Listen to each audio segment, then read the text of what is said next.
So Johnny, welcome to the Everymind podcast. How are you? Yeah, I'm really well, thank you, Paul. Although it's all relative as we enter the first weekend of lockdown. Yeah, it's a difficult period right now, and I'm looking forward to this conversation because this is one that I've wanted to have for a long time, and I know we've tried to get it in the diary. So, kind of looking forward to hearing a bit more about your story and also just your overall viewpoints on mental health in the workplace. But to kind of kick it off, do you want to just give us a little bit of a background on who you are? Yeah, well, thanks, Paul. And that makes two of us. I've been looking forward to this myself. I love everything that you do and feel really privileged that you've invited me on to have this chat today. So, I suppose for listeners out there, I'm Jonny. I am a finance director at Starbucks in the Europe, Middle East, and Africa region. I feel very privileged to be part of an incredible organisation, very purposeful business such as Starbucks, and of course we sell great coffee. And I'm also a trustee of the Mental Health Foundation, which is the UK's leading charity for everybody's mental health. Amazing. And we connected.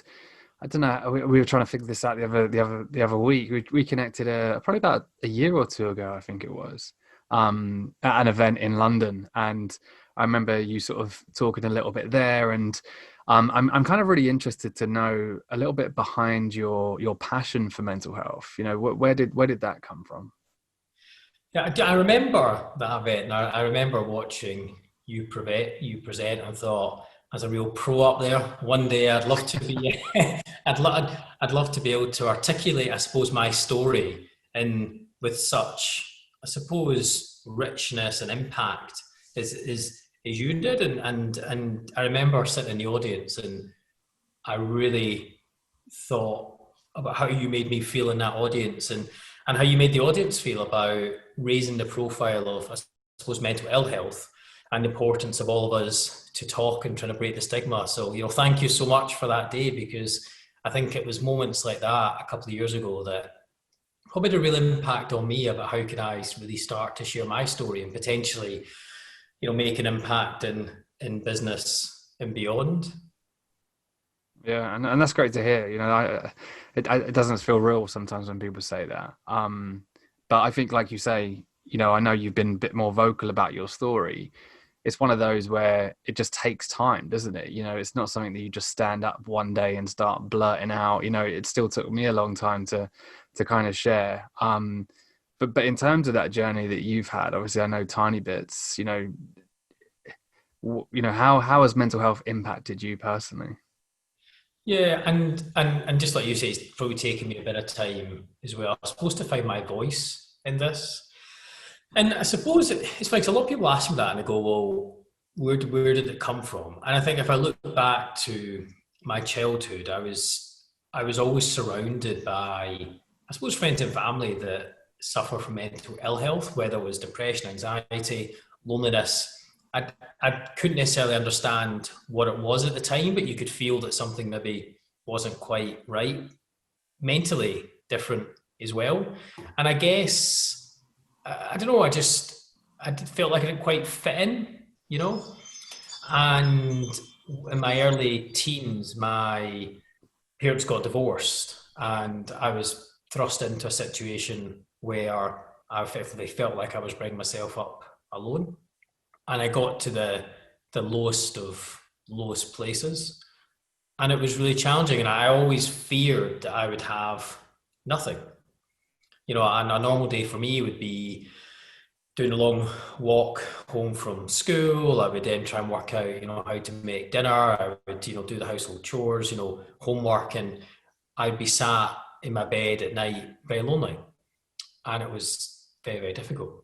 And that went on and on. And I feared I would have nothing. So, um, I think I probably lived my life actually a bit through fear, but I think surrounded with my own personal experience, and even today, some of my best friends and family members also suffer from mental ill health. So it's just something that seems to have always surrounded me.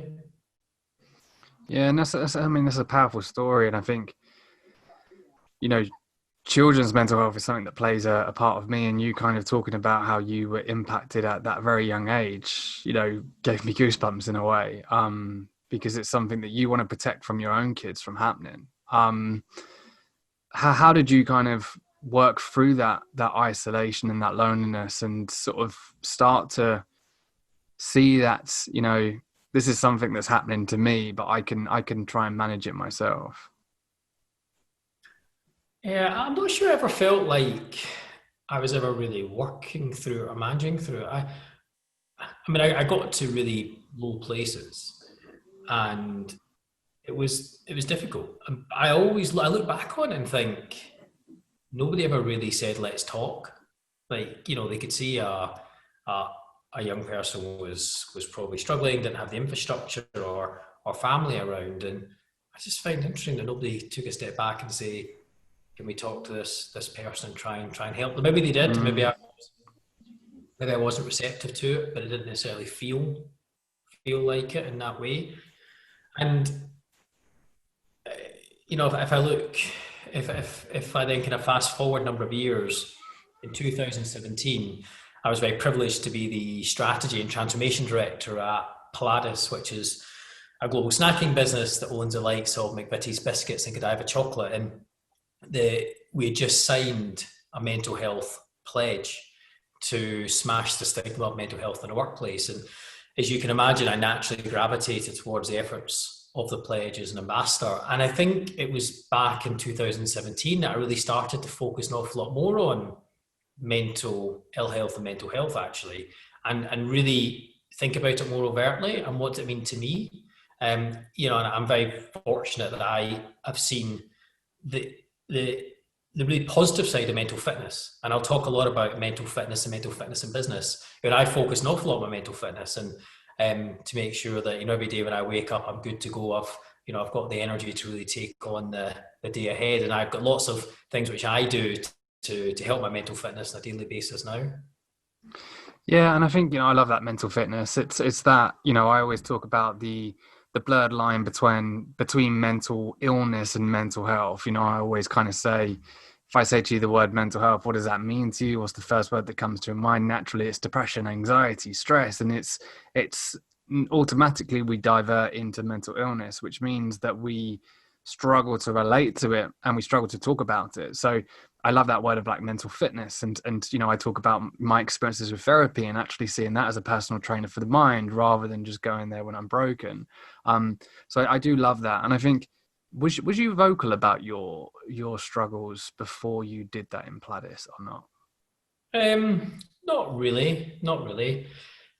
I remember a number of years ago we did an insights personality profile at Myers-Briggs to understand a bit more about your personality, and that's probably best part of 10 years ago now. And I think that was one of the first times I really started to think about our own individual personalities, how we impact others, and how we can be at our best. And I started to read up a lot about emotional intelligence and really understand more about EQ. And I think through that, starting to understand more about me as well. So I think it's been our journey in, I suppose, in the latter part of my life at the moment. Yeah, and that's a question I was going to go to as well, of growing up in that kind of environment and growing up the way that you did. And you said my family experience, mental health challenges, and you felt a certain way. Back then, did you know that? Or is it only now that you reflect back and you realize that? I knew it at the time for sure that something wasn't right. I felt like I had this dark shadow. I felt like I had this cloud, and I didn't quite know what it meant. And I got to a very, like I say, the lowest of the low places, and I could feel something wasn't right for sure. And I was surrounded by people with mental ill health, close family members and friends. And I think now mental well-being is so high up the public discourse. I mean, it's incredible, and COVID has obviously moved that forward as well, and that's a great platform, I think, gives people the confidence to talk. And we're seeing that now. We're seeing rates of depression, anxiety, loneliness increase as a result of the pandemic. And it's no wonder that the World Health Organization says that mental health will be the number one disease by 2030 and actually brought forward. So I think that type of narrative and those discussions and what we're seeing organisations do and business do is really helping, I think, people to really think about their own mental well-being and have those conversations. Yeah, I think that's so important. And as we go on to the workplace talk, I think it's still important that every individual realizes the importance of looking after their own mental fitness, their own mental health, um, and almost, you know, taking control of it in a way, because I think we just naturally ignore it for as long as we possibly can, and don't really do much about it. And everyone has that ability to do so. Um, just quickly before we do go into the workplace stuff, how different do you think your upbringing and life would have been if you was educated more on mental health from a younger age? Do you know what? I love that question because I love the fact because it's a massively leading question, and and I think you and I both, probably aligned. I think on what the answer to that is, and it just astounds me that we spend so many years of our life being educated on one part of our brain, on the logical side of our brain, the technical side of our brain, whether it's through primary school or secondary school, into university, into higher education, or into professional qualifications. And like I said, it wasn't until about 10 years ago I do my first type of um, experience or research into more about me and my personality and the softer stuff. But why should it be like that? Because actually, we know that what is going to be make us successful in business and in work is our emotional intelligence, understanding us, but also in life, and it's so important. So I think massively, mental Mm. well-being, a bit like financial well-being as well. Why don't we really focus on that as much in primary and secondary school, and yet a huge proportion of the population ends up in debt and struggles with that. So why don't we give the population and give us more of these life skills? So massively think it should be included, and it shouldn't actually take for to happen to be an employer that happens to focus on these things, that educates you on mental illness, that happens to have a really great program, like we do at Starbucks, or like we had at Pladis, that trains line managers or trains colleagues on mental well-being and mental um, health awareness. It shouldn't just take for that. It has to be wider than that. Yeah, yeah. I just think it's, I shout about it a lot. It's the education that I now have has all come from personal experience, and then educating myself from hearing other people's stories. And I think often back, to kind of my journey and losing my dad, and knowing what I know now, things would have been massively different, I believe, right? But we did the best that we could with the education that we had around mental illness, and that education was non-existent. It was, dad will snap out of this, everything will be fine. And sometimes people say, but you don't want to be teaching kids mental illness. That's not what we're calling for. We're calling for just some education around emotions, and how to deal with emotions and manage emotions. And I think the finance one is key. And I recently read a statistic around sort of this period where, the biggest concern and the biggest worry that people have right now is finances, and how much of an impact does that have on people's mental health. um and and like you said, I think it's, and like, you probably know more than me, but I think it was like 70% of people in the UK don't have any savings. That's just, it's, we should be taught this kind of stuff, at school. And do you think if you did talk about it at school, you might have felt less, not as different to everyone else, because you might have seen that other people were going through stuff as well? Yeah, but potentially for sure. And I think your point about financial well-being. There was a recent study by the Mental Health Foundation that's obviously showing that things like depression, loneliness, anxiety are on the up since COVID. But also we know that, as you mentioned, Paul, that financial well-being is a key determinant of our mental well-being. Yet those people that are unemployed were twice as likely to suffer from mental ill health conditions such as depression, anxiety. And I sit there and I think about that, twice as likely to suffer. Yeah, what's happening right now, of course, is unemployment is only going one way.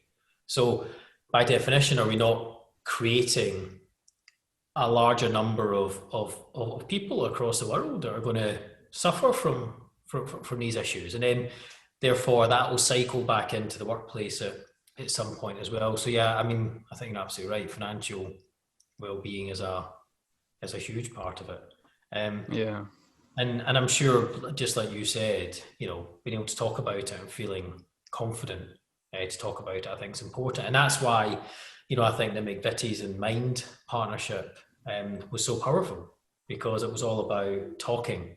And you see that with lots of campaigns, Tea and Talk and Let's Talk, because the power of conversations and just feeling comfortable talking, I think, can just make a big impact, as you say.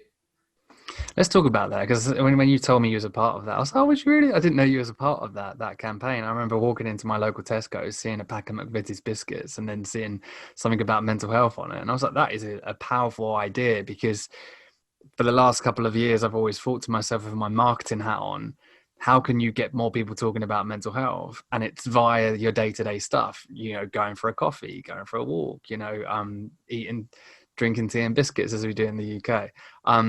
And talk us a little bit through that campaign. Where did the idea come from, and kind of what was the successes of the campaign as well?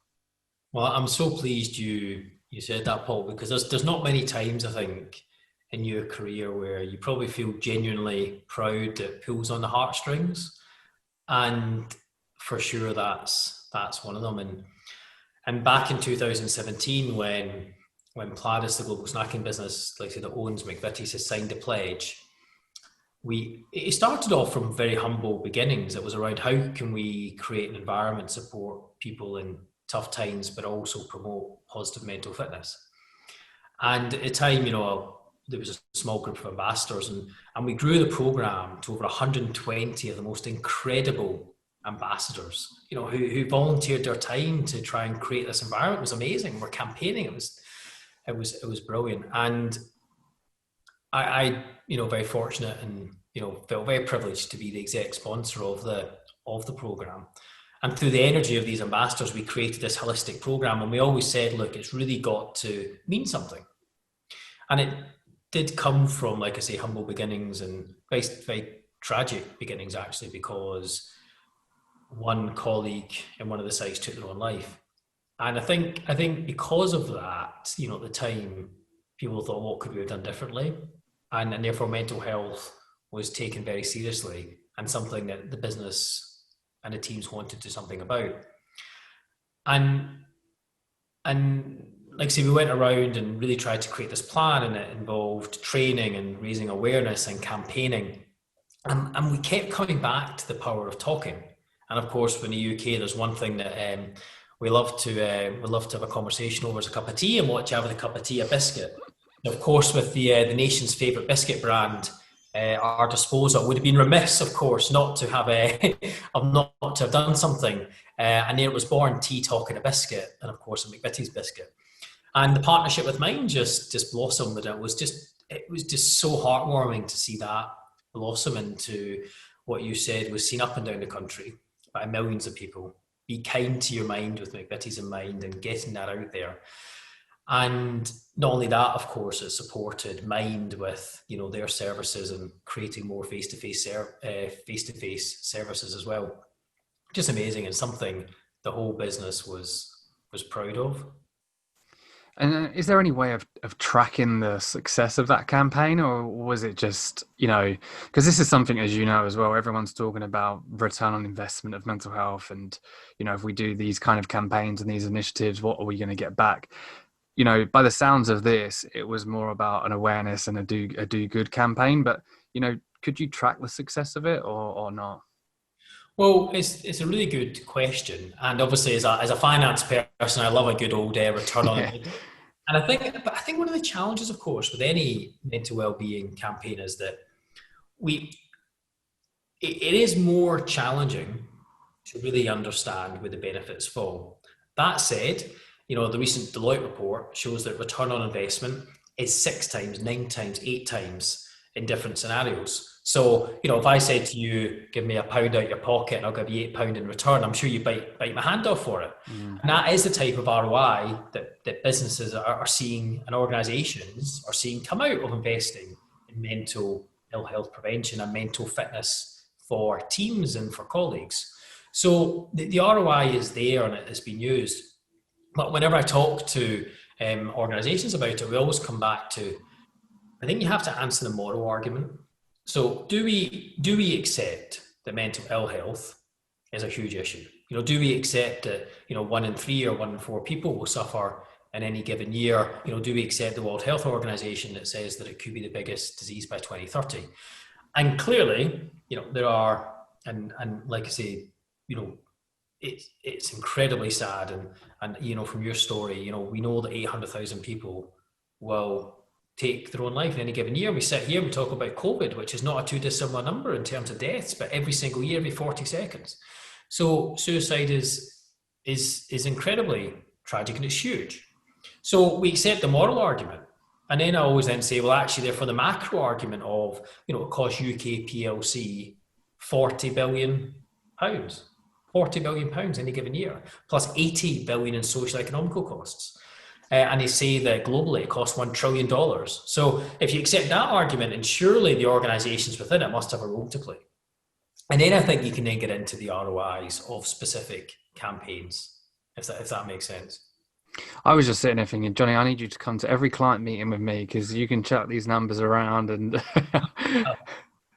Well, I'm not sure, but it's so true though, and it's like you say, we're always looking for that ROI, or companies are, and not every company, but what I'm saying, and I think if you just sit back and just like you said, you're so proud of what you've done, like how that empowers you as an employee, and how that makes you feel and how that's helped other people as well.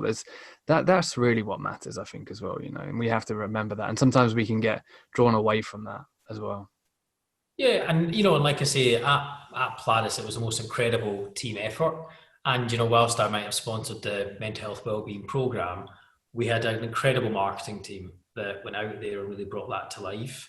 And we had the, mental health and wellbeing ambassadors that really wanted to make a difference. So, I appreciate you, you kind of saying me, but it's just the most amazing, honestly, when you're in that team environment and people really want to make a difference. Like, wow, it's just brilliant. And, at Starbucks, we have an incredible group again of, mental health first aid champions and a group that really want to make a difference as well. And I just, as you say, it's so empowering if you can get it right, and you can really drive the change for sure.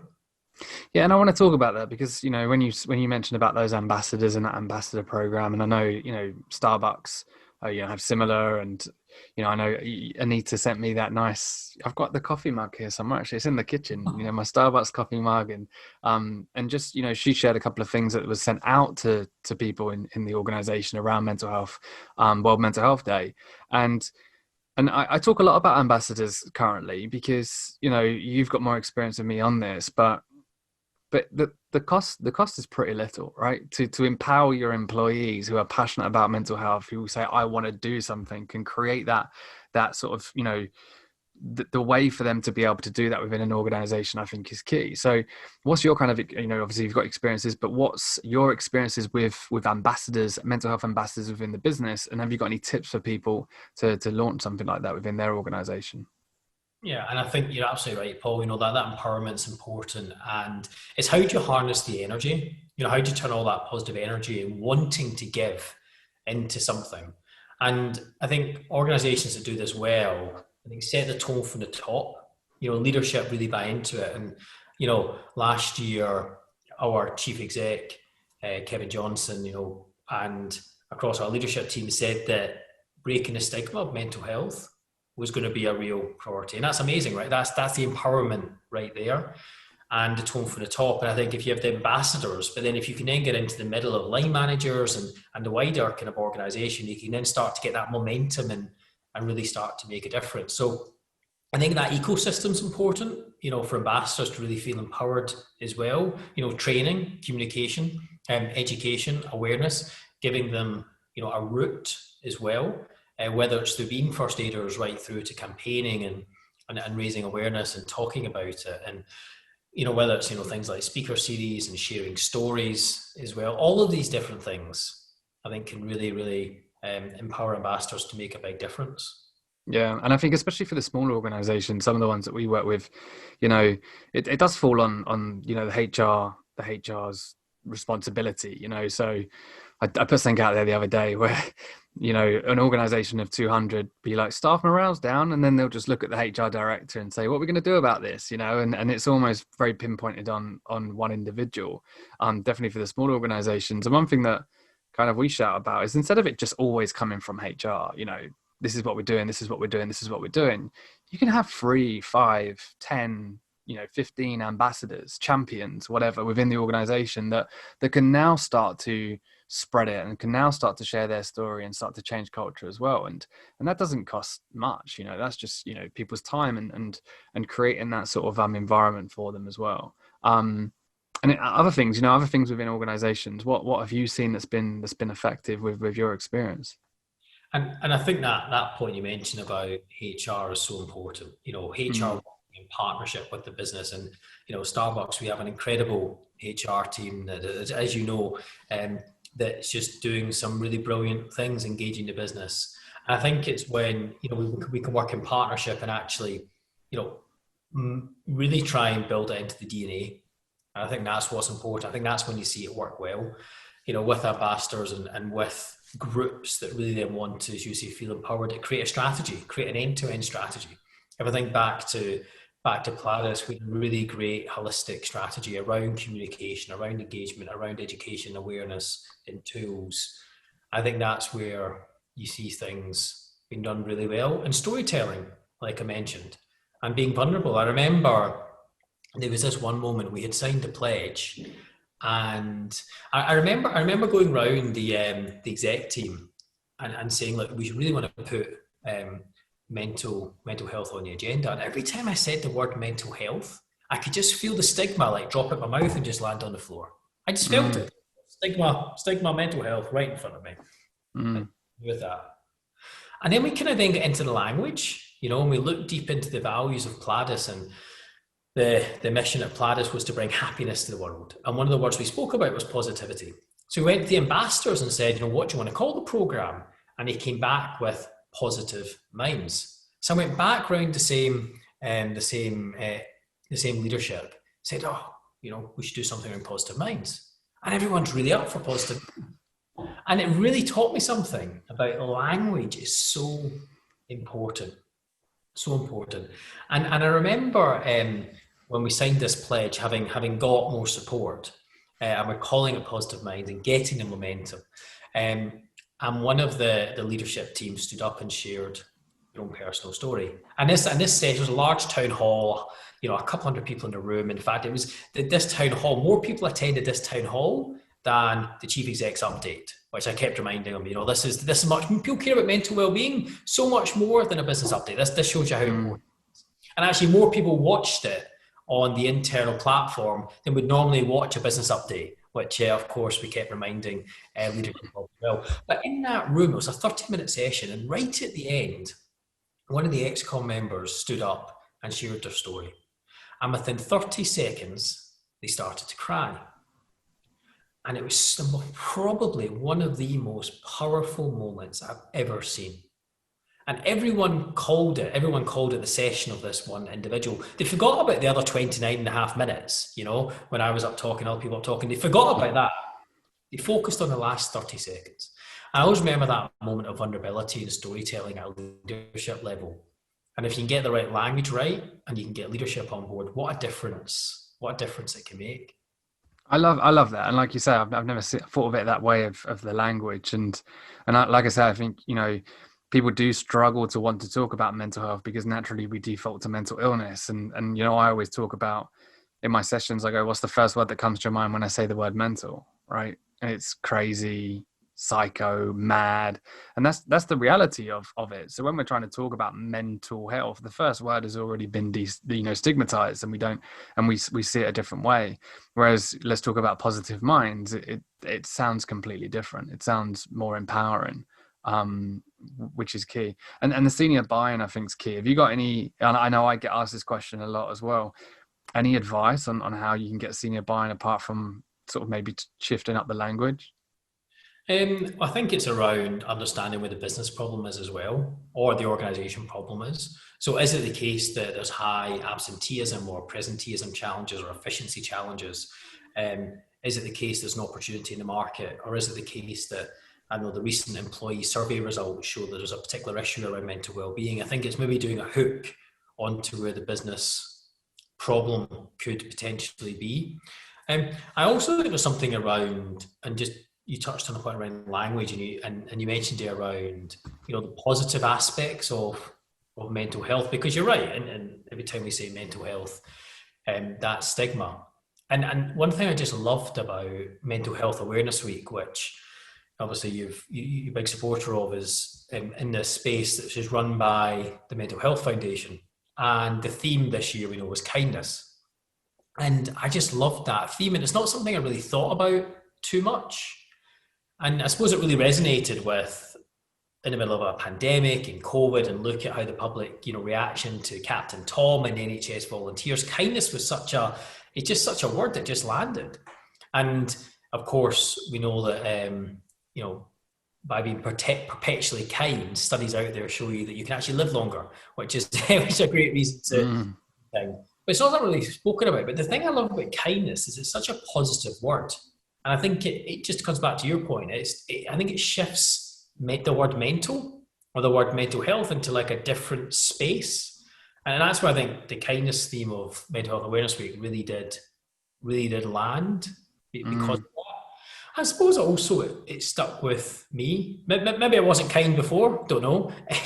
And it's probably not, I don't even think it's material things. And maybe that's because I'm a bit of a prudent Scottish accountant. I don't know, it's less about the material thing. But I think it's more about, for me, it's about giving time. It's about appreciation and just taking those moments to really listen and share in gratitude. So I just love that point you mentioned around shifting the narrative into the positive as well. And I think things like kindness is a great example of that. Yeah, and even as you were saying that, I was thinking to myself, whenever you say to people, we're gonna talk about helping others with their mental health, right? We naturally think, well, we can't do that. We're not qualified to do that. Or again, we naturally default from mental health into mental illness. So we're like, we don't want to touch that at all. But saying let's be kind to other people, I can do that. I can be kind to someone else. I also really like this year's Mental Health Awareness Week because I was talking a lot about being kind to ourselves as well. I feel like we're not, there's a real emphasis on being kind to others, but I feel we have to focus on being kind to ourselves. But there's a couple of things that I wanted to bring up that you mentioned. The first one is strategy, which I feel like a lot of companies struggle with. It's like, well, we've got an EAP, we've got mental health first aiders, we're doing this. And then what's the strategy behind it? They haven't actually got a strategy. It's just we're doing stuff for mental health. How important do you think strategy is if you're trying to sort of improve mental well-being in the organization? Yeah, hugely. And I think, what is the North Star? Where are you headed? What's the ambition? And how do you get there? And you're right. I mean, a lot of organizations have exactly that, have got some type of training, awareness, EAP. But usage of EAP will probably be quite low, because maybe people don't trust it or think it's confidential or just don't know about it, don't know how to access it. Awareness is low. So I think, how do you pull it all together into a holistic plan that really suits the organization? And I think strategy is a absolutely important point around it. And linked to that, to get to the strategy, is how do you make it a business priority, and how do you get the boardroom talking about it? I love that. It's so key, and like I say, because so many companies are spending money, time, resources. Is it actually moving the needle? Is it actually impacting employee well-being and employee happiness? And I think, we do have to start looking at mental well-being within the workplace as a real complex subject, that we can't just look at the HR director and say, let's do something about this. It needs to be people sitting down, as you say, creating a strategy of where do we want to get to, why do we want to do this, and building that out, which is something that we're really kind of focusing on as well. But there's another point that you said about vulnerability, which I quickly want to touch on. Vulnerability of a senior leader as well, which I think, as you've said, that just automatically transforms, you know, people's opinions of it in a way as well. As a guy from Scotland, I'm guessing vulnerability has been something that maybe I'm generalizing here. You've shied away from. I know I've shied away from it for a long time. But how important do you think vulnerability is? Yeah, massively. And but again, it's not. But you're right. It's not something that I probably thought about too much up until more recently. And you know, the likes of Brené Brown, for example, I think is good example to really Mm, get us thinking. And I remember a few years ago when I had just, long story short, I had just been asked to become the ambassador for the Institute of Accountants for the year. I can imagine that's everyone's dream when they're young. They want to be the Chartered Accountant of the Year, but there you go. And anyway, I felt really privileged to be in that situation. And I had this 1 year where I thought I could really try and make a difference. I wasn't really sure how. And as part of being ambassador for the year, I was asked to attend this conference called One Young World. And One Young World, for those of you who don't know it, it's a bit like Davos, but for young people. And it's incredible. It's the largest gathering of international people outside the Olympics. A couple of thousand people attend, about 200 countries, and talk about social, economical, health, political issues. And just hear from like current and past presidents, it's just off the scale. It's unbelievable. And I'm like, what am I doing here? So off to Colombia for this conference. And I remember listening to President Santos of Colombia talk about make the impossible possible. And Kofi Annan stood up. The great Kofi Annan told us about, you know, reconciliation and listening and how that's really important. And then we heard from a number of actresses who shared their mental ill health experiences, or effectively, you know, part of hashtag Me Too. And I stood there in the audience, and I kind of realized that I suppose fear had almost driven me all my life. I mean, I really feared that, you know, growing up, I would have nothing. I'd literally be living out in the street. I feared I didn't have huge family, friends. I felt I was going to be out in the street. And that always drove me. And I was the first person in my family to go to university. I studied accounting, and you know, I feel very grateful to have worked for some incredible international businesses. But it's fear that's driven me. I didn't really know what that meant, and I had never really spoken about it before.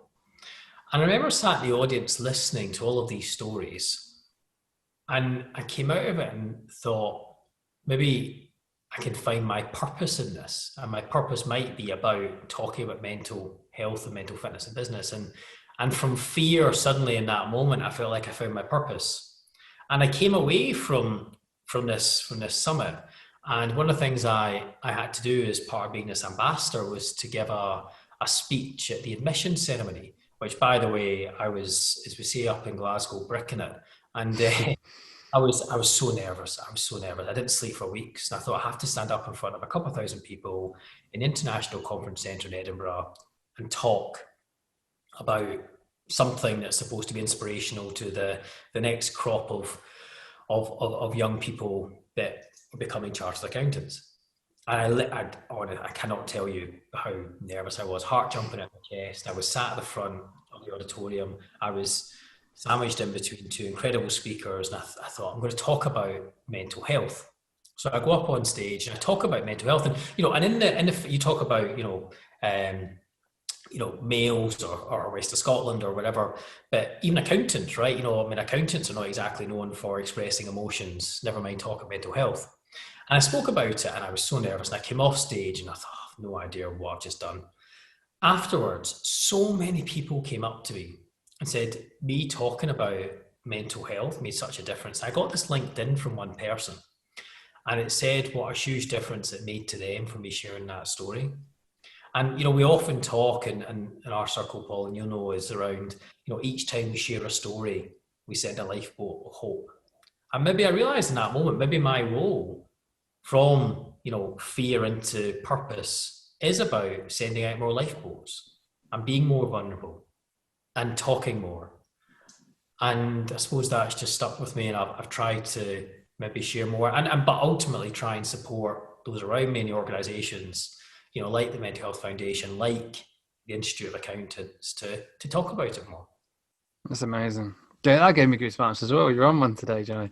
I don't It's know about it's that. I like the lifeboat analogy. I like that a lot. But no, I've got a folder in my phone. It's like it says "keep going," and it's just screenshots of messages or comments that I've been sent from sort of the posts or the talks or whatever. Because I think you do forget that sometimes. You know, it takes a lot to be vulnerable, and sometimes I'm like, what am I doing? Why am I doing this? And it's nice to just remind yourself of that, and think to yourself of that ripple effect as well. You know, as you've said, that senior leader who stood up and got emotional and was vulnerable, and at that point probably think, what am I doing, what am I doing, what am I doing? Like the impact that had on everyone in that room plus everyone else, and then the impact that could have on their families. You know, they could go home and talk about it to their kids or to their spouse or whoever, and I think that ripple effect of just reminding that everyone's human, right? Everyone has mental health, you know, and everyone can be vulnerable, but I think it definitely takes time to get there. Quick question before we move on to a quick fire round. A couple more questions. We could talk for ages, right? Um, was you vulnerable before you started to do stuff for Platis? And what I mean by that was you very vocal about your own experience, like you've been today, or not? Because I feel like sometimes we're always talking about being open and honest about our mental health challenges in an organization, but some people don't want to. Some people are open and honest to the, you know, someone they live with or a family member, but you know, they don't want to talk about it in the workplace, but they can still do stuff and show compassion and be a part of that. So was that similar with your experience? Yeah, I not really thought about that. I mean, possibly not. I suppose I'd have to ask my team, my friends, my family, um, my wife.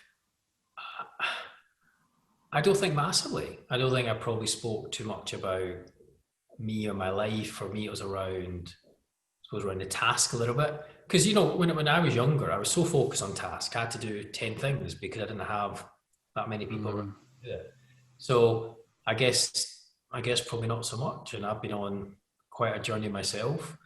And it's interesting because as you were talking, you know, and we're talking about the waves. You know, you make a massive wave. You know, and I see you, you know, every day on LinkedIn sharing and talking. That makes a huge difference.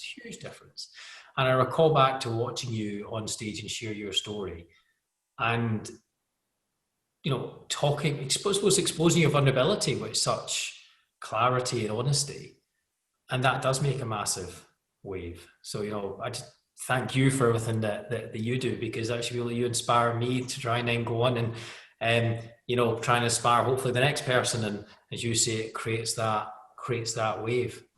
yeah, it's amazing to hear. Yeah, I think it's, you know, it's something we shy away from, and I do feel that we still link vulnerability to poor performance or weakness, right? But you know, it's the best way I always explain it now is I did a talk to lots of builders who I walked in there and I thought these guys are going to hate this, and they ended up saying, you've got balls on you, you know. How do you stand up and talk about that? And then it's like a queue of people saying, I don't know how you did that, but here's my story.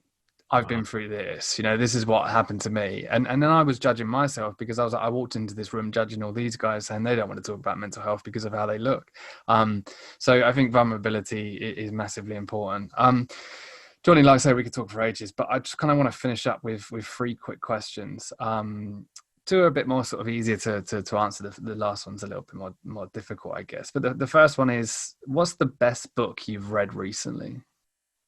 The best book I've read recently. Well, can I qualify that and say I'm actually listening to a lot of Audiobooks are fine. I like it. listening to more audiobooks now.